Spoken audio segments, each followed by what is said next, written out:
El ministro de Relaciones Exteriores, Rogelio Maita, aseguró que el gobierno espera que Estados Unidos pueda replantear su decisión y no excluir a Venezuela, a Cuba ni Nicaragua. Entonces ha dicho claramente que esta cumbre de las Américas está prácticamente manejado por los Estados Unidos, ya que Estados Unidos pues será el anfitrión, porque la reunión se va a llevar a cabo, esta cumbre se va a llevar a cabo en los Estados Unidos.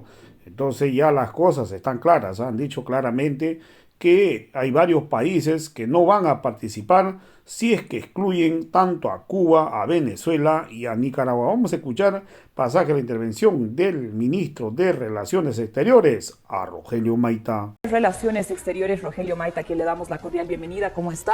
Muy buenos días, canciller. Ilse, muy buenos días, Fabio, muy buenos días. También un saludo a la audiencia del programa. Es importante, canciller, conocer entonces los aspectos más importantes de la participación del presidente Luis Arce en esta cumbre, ¿no? Que lo recibió, como siempre, con los brazos a los mandatarios y también jefes de gobierno de distintos países. Desde luego, Fabio, es muy importante el tema central que tratamos en esta cumbre allá en La Habana, ¿no? Fue una cumbre del ALBA previa a la cumbre de las Américas que se va a realizar la primera quincena de junio de este año, ¿no? Y bueno, era una preocupación para nosotros, lo es todavía, el hecho de que en esta cumbre de las Américas que se está organizando en los Estados Unidos se esté siguiendo una línea de exclusiones un tanto arbitrarias y para nosotros y exclusiones que nosotros consideramos que no son positivas, ¿no? Precisamente la idea de que la comunidad americana pueda encontrarse para poder tratar temas de nuestro interés común, ¿no? Eso es lo que estuvimos conversando ahí.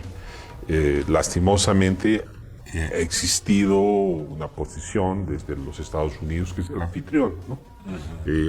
Las últimas cumbres le tocó ser anfitrión a Panamá, al Perú, ¿no? Se realizaron las anteriores cumbres y no hubieron exclusiones. Todos los estados americanos, todos los gobiernos de nuestro continente estuvieron presentes en esas cumbres. Ahora, Estados Unidos, que hace de anfitrión, pues se ha dado... ha asumido exclusiones, ¿no? Que probablemente tal vez existe una pequeña posibilidad de que pudieran revertirse y que realmente nos encontramos allá en Los Ángeles, en los Estados Unidos, todos los países, ¿no? Pero por el momento esas exclusiones están concretadas.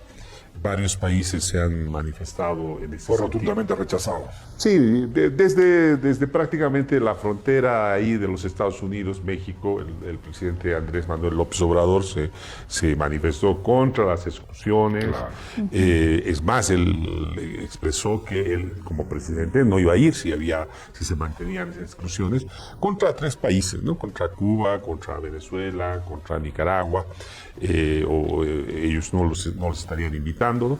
Pero esa posición es una posición que con diferencias y matices se ha hecho presente o se ha expresado a lo largo de nuestro continente, ¿no? También la Argentina, como además presidencia pro tempore de la CELAC, de la Comunidad de Estados Latinoamericanos y del Caribe, se ha pronunciado en el mismo sentido, rechazando las exclusiones, ¿no? En Honduras, la presidenta Xiomara Castro ha sido muy clara también en ese mismo sentido. Nuestro presidente fue uno de los primeros que expresó públicamente esta posición, ¿ya? Y hay otras que son, digamos, un poco menos contundentes, pero que van en la misma línea. Claro. El gobierno de Chile, ¿no? Del presidente Boric, a través de su canciller, señaló que también no eran partidarios de que se excluya a ningún país, que deberían estar presentes todos, ¿no? No señaló que iba a tomar alguna medida de protesta si es que se concretaban esas exclusiones, pero manifestó que es esa situación, ¿no? Y es que es muy importante en este tiempo esos foros multilaterales, esos foros en los que nos encontramos los países son muy importantes porque vivimos en un tiempo de una fragilidad de la institucionalidad internacional. O sea, a propósito de los eventos que están ocurriendo en el este de Europa, entre Rusia, Ucrania, la OTAN, Estados Unidos. Entonces, estamos viviendo una fragilidad. Y lo que se denomina el multilateralismo, ¿no? Parece una palabra medio difícil y lejana para el común de la gente, ¿no? Pero este multilateralismo pretende que podamos encontrar soluciones dialogadas a los problemas, ¿ya? Dialogadas entre todos los que tienen que ver con el problema. Y un ejemplo muy claro del multilateralismo fue la creación misma de Naciones Unidas. Después de los horrores que vivió la humanidad en la Segunda Guerra Mundial, creamos la Organización de Naciones Unidas, la ONU. Y ahí, en ese foro internacional, estaban los países de la diversidad del mundo, de posiciones políticas, ideológicas,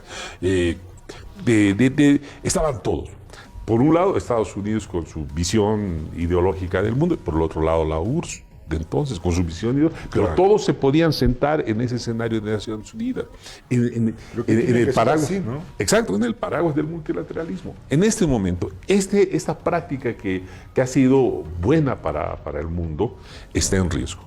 Y está en riesgo en varios escenarios, En Naciones Unidas mismo están queriendo excluir, están rompiendo principios del multilateralismo y ahora nos toca en esta cumbre de las Américas. Nosotros vemos esa amenaza, vemos con mucha preocupación eso, por eso Bolivia su posición la ha expresado a través del presidente Arce, a nosotros desde Cancillería nos ha tocado también expresarla en otros escenarios, tal vez menos públicos, y cuando se da esta reunión del ALBA, hemos ido con esa posición clara.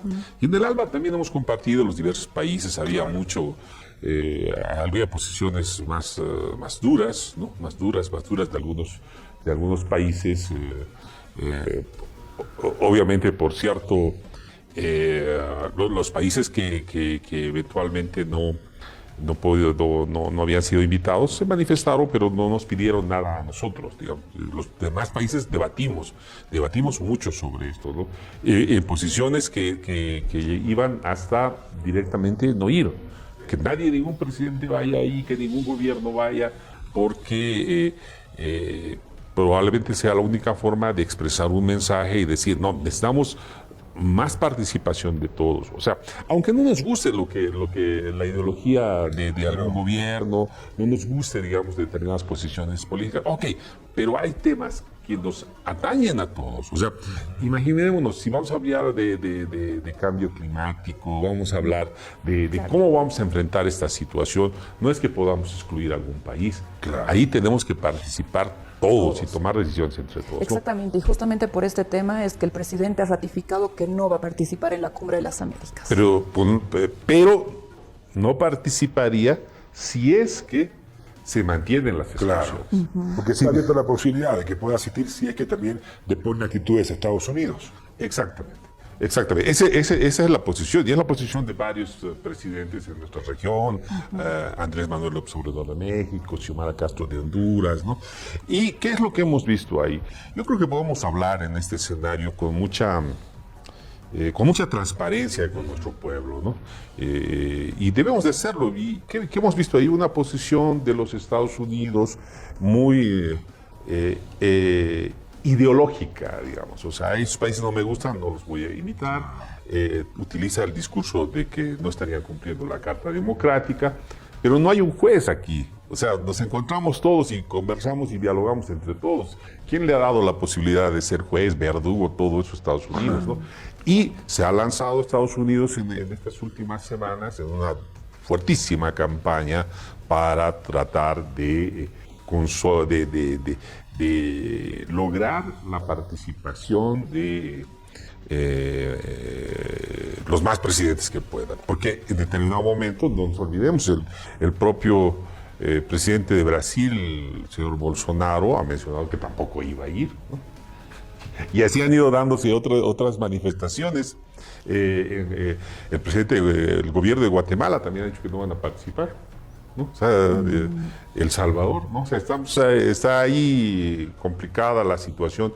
Y eso es lo que nos ha llevado, lastimosamente, la visión y la perspectiva del anfitrión. Le tocaba ser anfitrión, digamos, por turno, ¿no? No para tomarse la prerrogativa de yo soy el mandamás del continente y defino quién va, Como quién no va. decidió, es mi casa, yo decido a quién invito. Exactamente. Hubo las anteriores cumbres. Estuvieron en Lima, estuvieron en Panamá. ¿Ya? Y lastimosamente no ha... en esta ocasión, lo hemos dicho de forma pública, no nos parece la mejor solución. Y en medio, y la verdad, lastimosamente, esta cumbre de las Américas ya ha quedado empañada por esto. Ya vea, en este momento, en los foros y en los escenarios internacionales, digamos, se está hablando muy poco de las temáticas que va a tocar este tema, y todos están hablando de la exclusión o la no exclusión, de que sí se debería actuar de esta forma, que de la otra forma. O sea, lastimosamente. Y lo mismo va a suceder cuando se lleve a cabo la cumbre, si que hay exclusión o no hay exclusión. La esa temática va a ser esa, que por qué lo excluyeron o por qué lo dejaron que participen. Y de por sí, con esta acción, nuestro anfitrión, o sea, ya ha demeritado la cumbre, cuando más lo necesitamos. También en la cumbre del ALBA, lo que hemos compartido ahí es que necesitamos un diálogo hemisférico renovado. O sea, que hemos tenido mucho tiempo, hemos tenido un diálogo que más a ratos ha sido un monólogo, porque tenemos un vecino muy poderoso en nuestro continente, es Estados Unidos. Entonces a ratos como que venía una práctica de que estaba muy acostumbrado a decir y que se haga lo que se dice, ¿no? Ahora el mundo está cambiando. Claro. O sea, y necesitamos establecer nuevas formas de ese diálogo hemisférico. Tal vez ese diálogo pueda encaminarse porque la CELAC, que aglutina a todos los países de América Latina, del Caribe, ¿no? Que van de México para abajo, digamos, ¿no? Entonces, desde ahí podamos tener una interlocución con los Estados Unidos, un poco para tener un diálogo equilibrado, porque nuestro diálogo no es equilibrado, pues, cuando tenemos un país de cientos de millones de habitantes, que es la primera potencia económica del mundo, todavía discutible. Hay cálculos que dicen que ya China lo rebasó. Pero bueno, igual con países que a veces tenemos algunas decenas de millones. México tiene por los 120, es uno de los más grandes. Nuestro país tiene 11 millones, Cuba tiene 11 millones, ¿no? O sea, y que nuestras propias economías no están superpotenciadas. No resulta siendo a veces un diálogo equitativo, equilibrado, respetuoso, ¿no? Entonces, necesitamos una nueva forma de diálogo hemisférico, ¿ya? Pero un diálogo constructivo. O sea, yo creo que aquí los pueblos de Latinoamérica tampoco, más bien, no vemos mal al pueblo estadounidense, ¿no? Tal vez algunos gobiernos han actuado mal, porque de Estados Unidos nos han venido las intervenciones militares, los golpes de Estado militares que violaban derechos humanos, ¿no? Luego los documentos clasificados ven cómo han estado ahí. Son los gobiernos estadounidenses y autoridades que se han metido en temas de narcotráfico para financiar guerras, ¿no? Y eso luego termina descubriéndose, ¿no? O sea, los pueblos aquí en Latinoamérica estamos tratando de vivir, hacer nuestro futuro, definir nuestro propio destino, ¿no?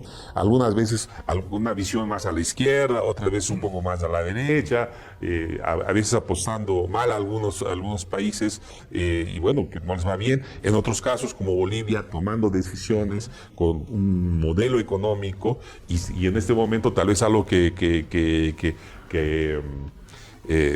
pasa desapercibido y que no se comenta mucho, es que nosotros con el modelo económico que tiene nuestro país, somos el país que, según reporte de Naciones Unidas y de esta revista famosísima The Economist, que por si acaso es muy, digamos, de derecha en tendencia política, liberal en términos económicos, pero dice Bolivia es la mejor preparada para enfrentar los efectos adversos de la situación económica producida por la crisis de Ucrania. ¿Ya? Y Bloomberg, que es una de las revistas de economía especializadas de Estados Unidos, o sea, dice que somos el país con menos inflación del mundo. El mundo, y Estados Unidos creo que está en el ranking como en el 13º, más o menos ahí, que hacemos un ranking, ¿no? O sea, nosotros hemos salido por nuestro camino. Canciller, de verdad que es importantísimo, ¿no?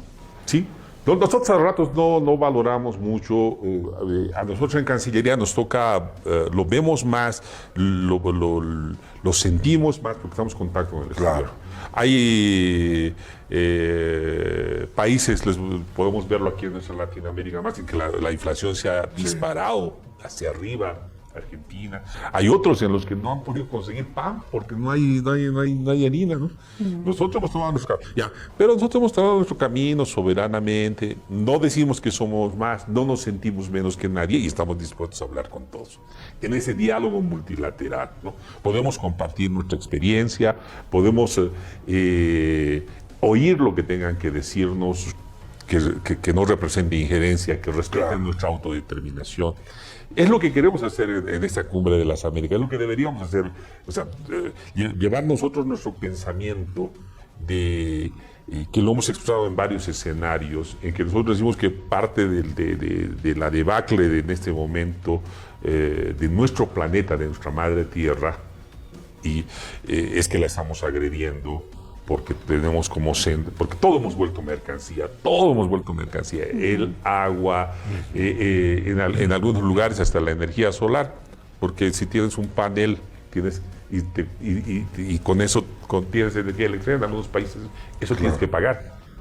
Trabajar por un bien común. Y tenemos que hacer. Pues esa es nuestra posición. Y eso es lo que hemos hablado en la cumbre del ALBA. Y lo que hemos visto ahí también está expresado en la declaración que se ha realizado. Ningún país pretende obligar a otro que tome una posición, que diga que asuma una posición radical, que ningún presidente va a ir. No. Cada quien tiene su posición, somos respetuosos de las soberanías de cada país. Hemos dicho ahí lo que pensamos. También hemos sido muy objetivos. De hecho, ninguna de esas cumbres de las Américas anteriores ha resuelto ningún problema. Ya, seamos sinceros. Ahí no sé. Y en esa cumbre también no va a ser no va a ser la excepción. O sea, tampoco se van a resolver los problemas. Claro. Podría haber sido, todavía podría ser un buen foro para que vayamos construyendo esas nuevas formas del diálogo hemisférico, del diálogo aquí en el continente americano. Está encaminándose a no serlo y probablemente lo que nos apenaría mucho es que una vez que suceda la cumbre, los hechos noticiosos sean estos relativos a los excluidos, no servidos, a por qué no lo hizo bien el gobierno del señor Biden, ¿no? O las historias de cómo se movilizó todo el aparataje del gobierno estadounidense para presionar estados para que vayan, ¿no? Como hicieron llamadas hace poquito la vicepresidencia Kamala Harris se comunicó con la presidenta Xiomara Sasha un poco, creo, aparentemente para exhortarle que vaya nomás a la cumbre, ¿no? Y la presidenta Xiomara Castro sacó recién un tuit, dice que mientras haya exclusiones no va a ir ella, ¿no? Entonces, eso también creo que de alguna manera marca un mensaje. Creo que los líderes de nuestro hemisferio, presidentes de todos los países, desde Canadá hasta Argentina, todos estos nuestros líderes, creo que es un tiempo en el que tienen que reflexionar mucho, ver lo que está pasando en el mundo y la necesidad de fortalecer estos escenarios multilaterales sin exclusiones. Y que en esos escenarios se discuta o se diga, o en esos escenarios se cuestione, ¿no? Se critique, ¿no? Y se escuche también de alguna manera probablemente los criterios que puedan tener, aunque de esas personas o esos gobiernos, esos pueblos que piensan diferente a uno. Esperemos que pueda cambiar la figura y que todos los países que son miembros del continente americano puedan participar de esta cumbre de las Américas. Ahora queremos mostrarle, por favor, canciller, permítanos, ya que hoy se están desarrollando las elecciones generales en Colombia y queremos mostrar lo que está sucediendo en estos momentos, ya que desde la Plaza de Bolívar en Bogotá, la capital de Colombia, se dio inicio a la jornada de votación cuando promediaban las 8 de la mañana hora local. Según el censo electoral está compuesto por más de 39 millones de ciudadanos, pero como la abstención en ese país suele ser cercana al 50%, por ello se espera que voten unos 20 millones de colombianos en los 12.263 puestos instalados en todo el país por la Registraduría, entidad que organiza los comicios y que a raíz de las fallas que tuvo en las legislativas del 13 de marzo ha sido blanco de numerosas críticas. El registrador nacional, Alexander Vega, declaró este domingo que todas las campañas y ciudadanos tienen plenas garantías para este proceso electoral y anticipó que alrededor de las 20 horas locales, 4 horas después del cierre de urnas, se espera entregar los resultados del preconteo. Ya se estaría hablando que podría ser que de la izquierda podría ganar en estas elecciones, canciller. Bueno, creo que al margen el color de que puedan pintar a X o cual candidato, creo que lo importante de los procesos electorales es que pronuncian los pueblos. Los pueblos tienen que definir su destino, si quieren ir hacia arriba, hacia abajo, al norte, al sur, quieren vestirse de tal o cual color, o sea, que lo decían ellos. Eso es lo importante. Y que se den las condiciones sociales de seguridad, ¿no?, de tranquilidad, para que los candidatos puedan hacer su campaña y los electores, el pueblo pueda escuchar, pueda preguntar, pueda inquirir y finalmente tomar su decisión. Creo que en Colombia se está dando un paso importante, están siguiendo su proceso electoral. Hace unas semanas se le escuchó al candidato Petro, ¿no? Estaba denunciando a la posibilidad de alguna acción que pudiera suspender esta elección que está sucediendo hoy día. Qué bueno que no haya sucedido nada de eso, qué bueno que se esté llevando a cabo, qué bueno que los colombianos y colombianas puedan decidir en las urnas la persona que quieren que se haga cargo del gobierno. Tiene que ser.